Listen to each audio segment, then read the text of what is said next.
Away by Cecil Day-Lewis. It is 18 years ago, almost to the day, a sunny day with leaves just turning, the touchlines new ruled, since I watched you play your first game of football. Then, like a satellite wrenched from its orbit, go drifting away. Behind a scatter of boys, I can see you walking away from me towards the school with the pathos of a half-fledged thing set free, into a wilderness, the gait of one who finds no path where the path should be. That hesitant figure, eddying away like a winged seed loosened from its parent's stem, has something I never quite grasped to convey about nature's give and take, the small, the scorching ordeals which fire one's irresolute clay. I have had worse partings, but none that so gnaws at my mind still. Perhaps it is roughly saying what God alone could perfectly show, how selfhood begins with a walking away, and love is proved in the letting go. I chose this poem because it reminded me of when my boys grew up and left home.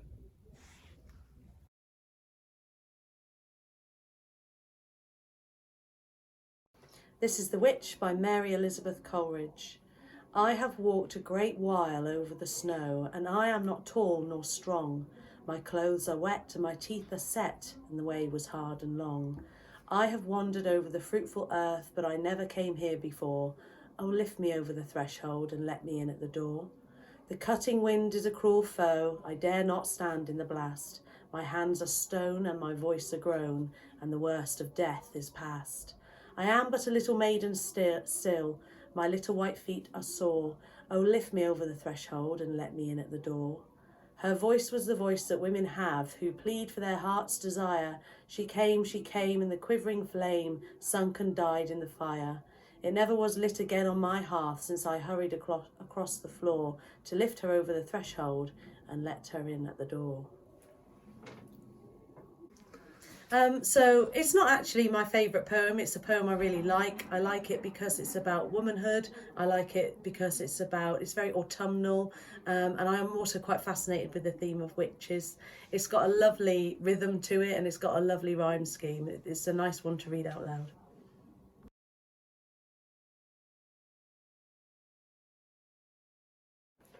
Getting Up by Enid Blyton.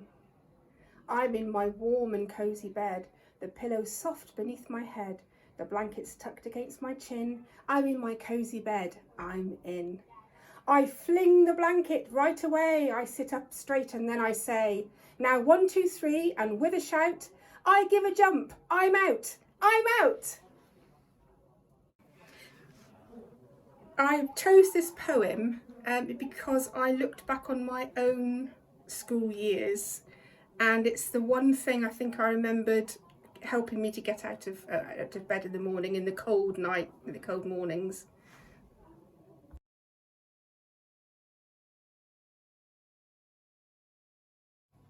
What You Need to Be Warm by Neil Gaiman. A baked potato of a winter's night to wrap your hands around or burn your mouth. A blanket knitted by your mother's cunning fingers or your grandmother's. A smile, a touch, trust as you walk in from the snow or return to it, the tips of your ears pricked pink and frozen. The tink, tink, tink of iron radiators waking in an old house, to surface from dreams in a bed burrowed beneath blankets and comforters. The change of state from cold to warm is all that matters, and you think, just one more minute, snuggled here before you face the chill. Just one. Places we slept as children, they warm us in the memory. We travel to an inside from the outside, to the orange flames of the fireplace or the wood burning in the stove. Breath ice on the inside of windows to be scratched off with a fingernail, melted with a whole hand. Frost on the ground that stays in the shadows, waiting for us. Wear a scarf, wear a coat, wear a sweater, wear socks, wear thick gloves. An infant as she sleeps between us. A tumble of dogs, a kindle of cats and kittens. Come inside, you're safe now. A kettle boiling at the stove, your family or friends are there. They smile. Cocoa or chocolate, tea or coffee, soup or toddy. What you know you need, a heat exchange. They give it to you. You take the mug and start to thaw. While outside, for some of us, the journey began.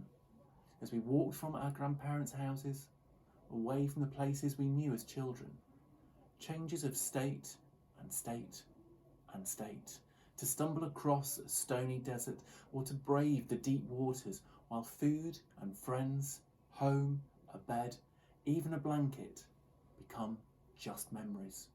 Sometimes it takes only a stranger in a dark place to hold out a badly knitted scarf, to offer a kind word, to say we have the right to be here, to make us warm in the coldest season. You have the right to be here. So I've chosen this poem because the theme of National Poetry Day is all about refuge, and this poem was written by Neil Gaiman to talk about the experiences of refugees. And what I really like about it is how it's juxtaposing all those things that we take for granted, all those things that give us comfort, and makes us think about those things when they're taken away and how they don't offer comfort to refugees when they're trying to find a place of safety. And it's all very simple things that we have connections with and can easily identify as things that keep us warm. And then I think it makes the reader start to really wonder about, well, what would happen if we didn't have those things? How would we feel?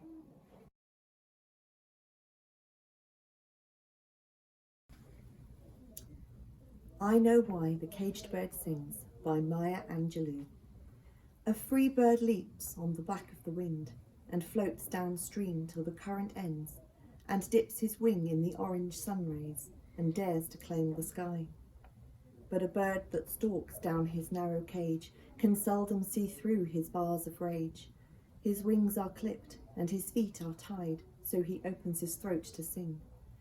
The caged bird sings with a fearful trill of things unknown but longed for still, and his tune is heard on the distant hill, for the caged bird sings of freedom. The free bird thinks of another breeze, and the trade wind soft through the sighing trees, and the fat worms waiting on a dawn, bright lawn, and he names the sky his own. But a caged bird stands on the grave of dreams. His shadow shouts on a nightmare scream. His wings are clipped and his feet are tied, so he opens his throat to sing. The caged bird sings with a fearful trill of things unknown but longed for still, and his tune is heard on the distant hill, for the caged bird sings of freedom. I've chosen this poem because I studied this book when I was at university, and this particular poem struck a chord with me because of the lines, the caged bird sings of things unknown but longed for still, and it made me think about my future and the possibilities that could be there for me that I don't yet know about, and to embrace the unknown.